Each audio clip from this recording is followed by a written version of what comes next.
News টুডেতে আপনাদেরকে স্বাগত। আমি রিক দেখে নিচ্ছি এই মুহূর্তের বিশেষ কিছু খবর। টাকা তুলতে পারছিলেন না বৃদ্ধা, সাহায্যের জন্য এগিয়ে আসে প্রতারক। মুকুন্দপুরে এটিএম জালিয়াতি, প্রতারণার শিকার অবসরপ্রাপ্ত শিক্ষিকা। ফের শহরে এটিএম জালিয়াতি, এবার জালিয়াতি মুকুন্দপুরে। নতুন কায়দায় রাষ্ট্রায়ত্ত ব্যাংকের এটিএম জালিয়াতি, প্রতারণার শিকার অবসরপ্রাপ্ত শিক্ষিকা। চোখের নিমেষে অ্যাকাউন্ট থেকে গায়েব 1,51,000 টাকা। এটিএমে আগে থেকেই নিষ্ক্রিয় করা ছিল 0 বোতাম। টাকা তুলতে পারছিলেন না বৃদ্ধা। সাহায্যের অছিলায় এগিয়ে আসে প্রতারক। বৃদ্ধাকে ফার্স্ট ক্যাশ অপশনে ক্লিক করতে বলা হয়। সাহায্যের অছিলায় বৃদ্ধার ডেবিট কার্ডও বদলে দেয় প্রতারক। বিষয়টি বুঝতে পেরে ব্যাংক কর্তৃপক্ষ ও পুলিশের কাছে অভিযোগ দায়ের করেন শিক্ষিকা। মুখ্যমন্ত্রীকেও চিঠি পাঠান প্রতারিত বৃদ্ধা। সম্প্রতি খাস কলকাতায় এটিএম জালিয়াতির অভিযোগ প্রকাশ্যে এসেছিল, তাও আবার দেশের সর্ববৃহৎ রাষ্ট্রায়ত্ত ব্যাংকের শাখায়। রাত 8:30 নাগাদ স্টেট ব্যাংক অফ ইন্ডিয়ার যাদবপুর স্টেডিয়াম ব্রাঞ্চের পাশে এটিএমে টাকা তুলতে গিয়েছিলেন কয়েকজন গ্রাহক। মেশিনে এটিএম কার্ড ইনসার্ট করার পর পাসওয়ার্ড দিয়ে নিয়ম মেনেই টাকা তুলতে গিয়েছিলেন তারা। গ্রাহকদের অভিযোগ, অ্যাকাউন্ট থেকে টাকা কেটে নেওয়া হলেও এটিএম মেশিন থেকে কোনো ক্যাশ বেরোয়নি। উল্টে টাকা তোলার জন্য বারবার চেষ্টা করতে গিয়ে এক মহিলার প্রায় 1 লক্ষ আর এক ব্যক্তির 25,000 টাকা খোয়া গিয়েছিল। ওই গ্রাহকদের তরফে সার্ভে পার্ক থানায় অভিযোগ দায়ের করা হয়েছিল। এটিএম এর পাশে থাকেন পশুপতি মাহাতো। তিনি বলেন, রাত 11টা নাগাদ খুব জোরে ইট ভাটার আওয়াজ হচ্ছিল, কুকুর ডাকছিল। স্থানীয় একজন দেখেন এটিএম এর ভিতরে কেউ আছেন। আওয়াজ দিতেই সে ছুটে পালিয়ে যায়। চন্দননগর পুলিশের ডিসিপি অলোকানন্দ ভাওয়াল এবং এসিপি সুমন বন্দ্যোপাধ্যায় ও ভদ্রেশ্বরের আইসি ঘটনাস্থলে আসেন। ব্যাংকের কর্তৃপক্ষের সঙ্গে কথা বলেন। সিসিটিভি ফুটেজ খতিয়ে দেখছে, অভিযুক্তর খোঁজ শুরু হয়েছে ইতিমধ্যেই। পুলিশের প্রাথমিক অনুমান একজনই ছিলেন। তার সঙ্গে ব্যাংকের কোনো সমস্যা হয়েছিল নাকি এটিএমে টাকা তুলতে গিয়ে কোনো সমস্যা হয়েছিল তা খতিয়ে দেখছে পুলিশ। Hi News Network. তৃণমূল পরিচালিত ইউনিয়নের নেতার বিরুদ্ধে দাদাগিরির অভিযোগ। টানা 3 দিন বন্ধ 46 নম্বর রুটের সমস্ত বাস, ভোগান্তির শিকার নিত্যযাত্রীরা। টানা 3 দিন ধরে 46-46-এর এ এবং 46-এর বি রুটে বন্ধ 63টি বাস। তার ফলে চরম ভোগান্তির শিকার যাতায়াতকারীরা। শুক্রবারই এই বিষয়টিতে হস্তক্ষেপ করে সমস্যা সমাধানের চেষ্টা করবেন বলে আশ্বাস পরিবহন মন্ত্রী স্নেহাশিস চক্রবর্তীর। বিমানবন্দর থেকে বাগুইআটি, কেষ্টপুর, চিনার পার্ক এবং কাকুরগাছি হয়ে কলেজ স্ট্রিট পর্যন্ত যায় এই বাসগুলি। কমপক্ষে কয়েক হাজার নিত্যযাত্রী এই বাসে যাতায়াত করেন। বাস রুটগুলিতে 250 থেকে 300 জন কর্মী রয়েছেন। তাদের দাবি, হীরালাল খেয়র নামের এক শ্রমিক নেতার সঙ্গে বিবাদের জেরে 3 দিন ধরে বন্ধ বাস পরিষেবা। বাস মালিকদের অভিযোগ, ওই শ্রমিক নেতা বোনাসের টাকা তছরূপ করেন। রীতিমতো হুমকি দিয়েও তিনি টাকা আদায় করেন বলে অভিযোগ। আতঙ্কে তাই কোনো বাস কর্মী কাজে যোগ দিতে চাইছেন না। সমস্যা সমাধানে বাস মালিকদের সংগঠনের তরফে রাজ্যের পরিবহন দপ্তরের প্রিন্সিপাল সচিবকেও চিঠি দেওয়া হয়েছে, তবে সমস্যার সমাধান হয়নি। তাই অনির্দিষ্টকালের জন্য বাস চলাচল বন্ধ রাখার সিদ্ধান্ত নেওয়া হয়েছে। বেঙ্গল বাস সিন্ডিকেটের সহসভাপতির দাবি, দীর্ঘদিন ধরে ওই শ্রমিক নেতার বিরুদ্ধে লড়ছেন বাস মালিক ও কর্মীরা, কিন্তু এতদিন সকলকে একত্রিত করতে পারছিলেন না। তবে এবার পেরেছে, তাই একসঙ্গে 63টি বাস পরিষেবা বন্ধ। তার ফলে চরম ভোগান্তির শিকার যাতায়াতকারীরা। তবে সমস্যা সমাধানের আশ্বাস দিয়েছেন পরিবহন মন্ত্রী।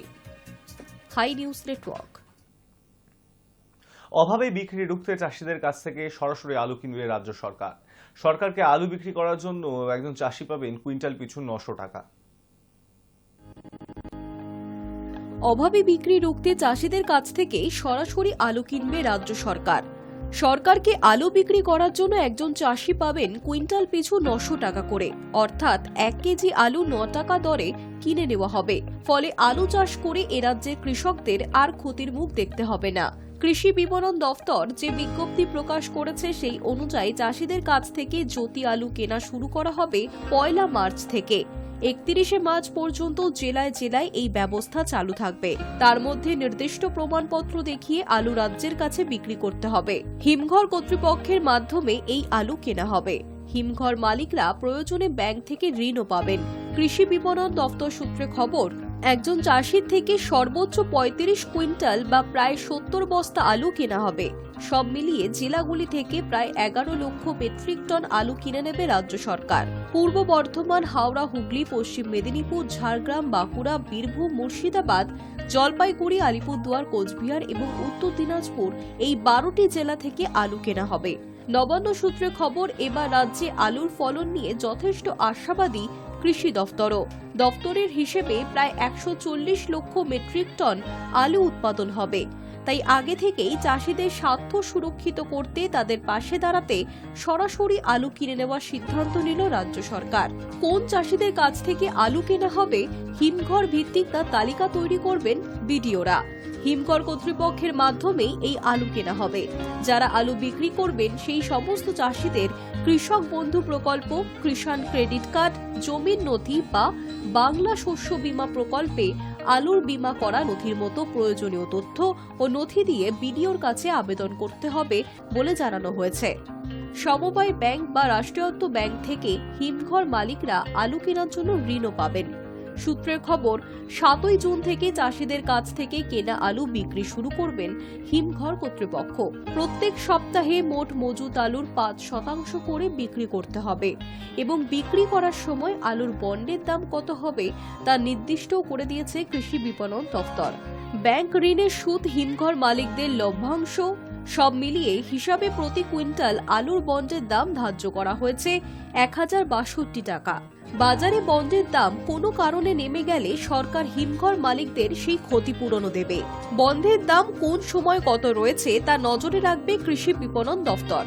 সরকার সরাসরি আলু কিনলে প্রত্যেক কুইন্টালে ১,৫০১ থেকে ১,৫০৫ টাকা করে দেওয়া হবে বলে জানা গিয়েছে। Hi News network.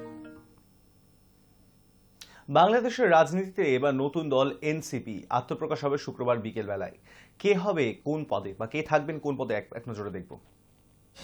জাতীয় নাগরিক কমিটি এবং বৈষম্য বিরোধী ছাত্র আন্দোলনের যৌথ উদ্যোগে শুক্রবার বাংলাদেশের নতুন রাজনৈতিক দল জাতীয় নাগরিক পার্টি গঠনের আনুষ্ঠানিক ঘোষণা হবে।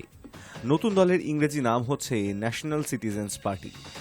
শুক্রবার বিকেল ৩টায় রাজধানী ঢাকার মানিক মিয়া অ্যাভিনিউয়ে দলের আত্মপ্রকাশ অনুষ্ঠানে বড় জমায়েত হবে বলে আয়োজক জাতীয় নাগরিক কমিটি ও বৈষম্য বিরোধী ছাত্র আন্দোলনের নেতাদের দাবি। আমন্ত্রণ জানানো হয়েছে বিভিন্ন সমমনোভাবাপন্ন রাজনৈতিক দলের নেতাদেরও। বাংলাদেশের সংবাদ মাধ্যম প্রথম আলো জানাচ্ছে, নতুন রাজনৈতিক দলের নাম ও সাংগঠনিক কাঠামো নির্ধারণের বিষয়ে বৃহস্পতিবার বিকেলে ঢাকা বাংলা মোটরে জাতীয় নাগরিক কমিটির কেন্দ্রীয় কার্যালয়ে বৈঠক হয়। জাতীয় নাগরিক কমিটি ও বৈষম্য বিরোধী ছাত্র আন্দোলনের শীর্ষ নেতাদের ওই বৈঠকে নতুন রাজনৈতিক দলের নাম, শীর্ষ ৭ পদাধিকারীর নাম চূড়ান্ত হয়। বৈষম্য বিরোধী ছাত্র আন্দোলনের অন্যতম সমন্বয় তথা অন্তর্বর্তী সরকার থেকে সদ্য পদত্যাগী উপদেষ্টা নাহিদ ইসলাম নতুন দলের আহ্বায়ক হবেন।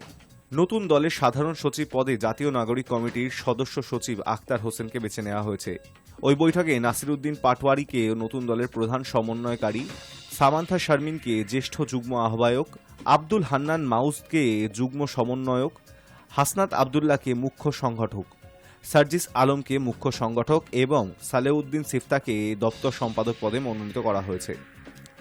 নাসিরউদ্দিন বর্তমানে জাতীয় নাগরিক কমিটির আহ্বায়ক, সার্জিস মুখ্য সংগঠন ও সালেউদ্দিন সহ মুখপাত্রের দায়িত্ব রয়েছেন। অন্যদিকে হাসনাত আবদুল্লাহ বৈষম্য বিরোধী ছাত্র আন্দোলনের আহ্বায়ক এবং আব্দুল হান্নান মাসুদ বৈষম্য বিরোধী ছাত্র আন্দোলনের মুখ্য সংগঠক হিসেবে দায়িত্ব পালন করছেন। বাংলাদেশের প্রাক্তন শাসক দল বিএনপি আগেই দাবি করেছিল অন্তর্বর্তী সরকারের প্রধান উপদেষ্টা মোহাম্মদ ইউনূস নতুন রাজনৈতিক দল গঠনের পরিকল্পনা করছেন। সেই সূত্র ধরে অনেকেই দাবি করছেন নাহিদের দলটির নেপথ্যেও তিনি রয়েছেন, কিন্তু এর দলের সঙ্গে এখনো ইউনূসের স্পষ্ট কোনো যোগ প্রকাশ্যে আসেনি। High News network. নিউজিল্যান্ড ম্যাচের আগে মাছ ধরতে গেলেন স্বামী, দুবাইয়ে ছুটির মেজাজে বাংলার পেসার। নিউজিল্যান্ডের বিরুদ্ধে ম্যাচ রবিবার। গত রবিবার ভারত খেলেছিল পাকিস্তানের বিরুদ্ধে। দুটি ম্যাচের মাঝেই এক সপ্তাহে ছুটি পেয়েছেন মোহাম্মদ শামিরা। সেই সুযোগ কাজে লাগিয়ে ছুটি কাটাচ্ছেন বাংলার পেসার। বুধবার মাছ ধরা ছবি পোস্ট করলেন তিনি। দুবাইয়ে চ্যাম্পিয়ন্স ট্রফি খেলতে ব্যস্ত ভারতীয় দল। প্রতিযোগিতার আয়োজক পাকিস্তান হলেও রোহিত শর্মারা সব ম্যাচ খেলছেন দুবাইয়ে। সেখানে দুটি ম্যাচের মাঝে এক সপ্তাহ ফাঁকা পাওয়া গিয়েছে। স্বামী বুধবার সমাজ মাধ্যমে মাছ ধরার ছবি পোস্ট করে লেখেন, জলের মাঝে শান্তির দিন, প্রকৃতি উপভোগ করতে করতে মাছ ধরার অপেক্ষা করছি। ছবিতে স্বামীর হাতে মাছ এবং ছিপ দেখা গিয়েছে। সঙ্গে মাছ ভাজারও ছবি দিয়েছেন তিনি। স্বামীর সঙ্গে অন্য কোনো ভারতীয় ক্রিকেটারকে দেখা যায়নি, তবে বৃহস্পতিবার অনুশীলনের একটি ছবি পোস্ট করেন অর্শদীপ সিং। বুধবার লোকেশ রাহুল অনুশীলনের একটি ভিডিও পোস্ট করেছিলেন সমাজ মাধ্যমে। মঙ্গলবার দুবাইয়ে কফি খেতে যাওয়ার ছবি দিয়েছিলেন রবীন্দ্র জাডেজা। রোহিত শর্মার পরিবার দুবাইয়ে রয়েছে, মেয়ের সঙ্গে দুবাইয়ে ঘুরতে যাওয়ার ছবি দিয়েছিলেন তিনি। সেমিফাইনালে উঠে যাওয়ায় ভারতীয় দলের বিভিন্ন ক্রিকেটার নিজেদের মতন করে সময় কাটাচ্ছেন। রবিবার ম্যাচের আগে ফুরফুরে মেজাজ কোচ গৌতম গম্ভীরের শিবিরে। Hi News network.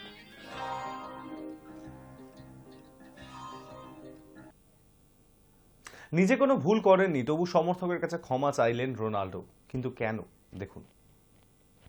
আল নাসেরকে জেতানোর পরেই সমর্থকদের কাছে ক্ষমা চাইলেন ক্রিশ্চিয়ানো রোনাল্ডো। তাও এমন বিষয় যেটির জন্য তিনি নিজে কোনোভাবেই দায়ী নন। রোনাল্ডোর এই আচরণের প্রশংসা করেছেন সমর্থকরা। খেলার প্রতি তিনি কতটা দায়বদ্ধ সেটাও তুলে ধরেছেন। সৌদি প্রো লিগে মঙ্গলবার আল নাসের বনাম আল ওয়েদার ম্যাচটি শুরু হওয়ার কথা ছিল রাত 9:30 থেকে, কিন্তু ট্রাফিক জ্যামে ফেসে যায় রোনাল্ডোদের বাস। কিক অফের সময় পেরিয়ে যাওয়ার 9 মিনিট পর রোনাল্ডোরা মাঠে পৌঁছন। বাধ্য হয়ে খেলা শুরুর সময় 1 ঘন্টা পিছিয়ে দিতে হয়। রাত 10:30 থেকে শুরু হয় ম্যাচ। রোনাল্ডোরা জিতেছেন 2-0 গোলে। শুধু তাই নয়, নিজে পেনাল্টি না নিয়ে তার সতীর্থ সাদিও মানেকে ছেড়ে দিয়ে প্রশংসিত হয়েছেন রোনাল্ডো। ম্যাচের পর তিনি বলেছেন, কঠিন ম্যাচ খেললাম। প্রথমার্ধটা খুবই কঠিন ছিল, কারণ ট্রাফিক জ্যাম এবং রাস্তা বন্ধ থাকার জন্য 3 ঘন্টা বাস যাত্রা করে আসতে হয়েছে আমাদের। ম্যাচ দেরিতে শুরু হওয়ার জন্য গোটা আল নাসের দলের তরফ থেকে আমি ক্ষমা চাইছি। এটা আর হওয়া উচিত নয়। রোনাল্ডো জানিয়েছেন, ভবিষ্যতের ম্যাচগুলির গুরুত্বপূর্ণ হতে চলেছে তাদের কাছে, বিশেষত এএফসি চ্যাম্পিয়ন্স লিগের ম্যাচ, যেখানে আগামী সোমবার তারা খেলবেন ইরানের এস্তেগালালের বিরুদ্ধে। রোনাল্ডোর কথায়, ম্যাচ ধরে ধরে আত্মবিশ্বাস বাড়াতে হবে আমাদের, পরপর জিততে হবে। দেখা যাক আগামী দিনে কি হয়। Hi News Network. বিচার চাই না, হিসাব মেটাতে এসেছি, বল্লম হাতে বিধ্বংসী রূপে ধরা দিলেন সালমান খান। রুদ্র মূর্তিতে ধরা দিলেন সালমান খান। সিকান্দারের প্রথম ঝলকেই সাড়া ফেলেছিলেন তিনি। দ্বিতীয় ঝলকে যেন আরো বিধ্বংসী। বলিউডের ছবিতে লড়াইয়ের দৃশ্যে তার জুড়ি মেলা ভার। এই ছবিতেও সেই একই মেজাজে ভাইজান। শত্রুদের সঙ্গে বোঝাপড়ায় জমি ছাড়তে নারাজ সঞ্জয়। ছবিতে সালমান অভিনীত চরিত্রের নাম এটি, কিন্তু তার ঠাকুমা তাকে নাকি ডাকতেন সিকান্দার বলে। অসহায় মানুষদের হয়ে লড়াই করাই সিকান্দারের উদ্দেশ্য। তবে সেই উদ্দেশ্য সাধন করতে সে হিংসার পথ বেছে নেয় নিমেষে। তাই তার সংলাপ বিচার চাইতে আসেনি, এসেছি হিসাব মেটাতে। এক ঝলকে দেখা যায় নায়িকা রশ্মিকাকেও। সালমানের সঙ্গে তার রসায়ন দেখতে উদ্গ্রীব দর্শকও। প্রথম ঝলকে সালমানের একটি সংলাপ নজর কেড়েছিল, তবে সেই সংলাপের সঙ্গে অনেকেই খুঁজে পেয়েছিলেন লরেন্স বিশনোইয়ের যোগ। শুনছি আমার পেছন থেকে অনেকে ধাওয়া করে বেড়াচ্ছে, আমার শুধু পেছন ফেরার অপেক্ষা। ঝলকে সালমানের এই সংলাপ নাকি লরেন্স বিশনোইয়ের জন্যই। কৃষ্ণসার হত্যার অভিযোগ রয়েছে সালমানের বিরুদ্ধে। এই ঘটনার জন্যই সালমান লরেন্স বিশনোইয়ের নিশানায়। তাই ঝলকে আরও একটা বিষয় নজর কেড়েছে নেট নাগরিকদের। দেখা যাচ্ছে মুখোশধারী এক শত্রুর মাথায় হরিণের মতন শিং। এই বিষয়টিও প্রতীকী মনে করছেন অনেকে। এইভাবেই কি শত্রুদের জবাব দিচ্ছেন ভাইজান? ঝলক দেখে উৎসাহী তার অনুরাগীরা। আবহ সঙ্গীতে মজেছেন তারা। সালমানকে শেষ দেখা গিয়েছিল 2023-এ টাইগার 3 ছবিতে। তারপর থেকে বেশ কিছু ছবিতে ক্যামিও চরিত্রে দেখা গিয়েছিল তাকে। তাই সিকান্দার নিয়ে সালমান ভক্তদের উত্তেজনা তুঙ্গে। Hi News Network. News today এখন এই পর্যন্তই। দেখতে থাকুন হাই নিউজ, নির্ভীক নিরপেক্ষ।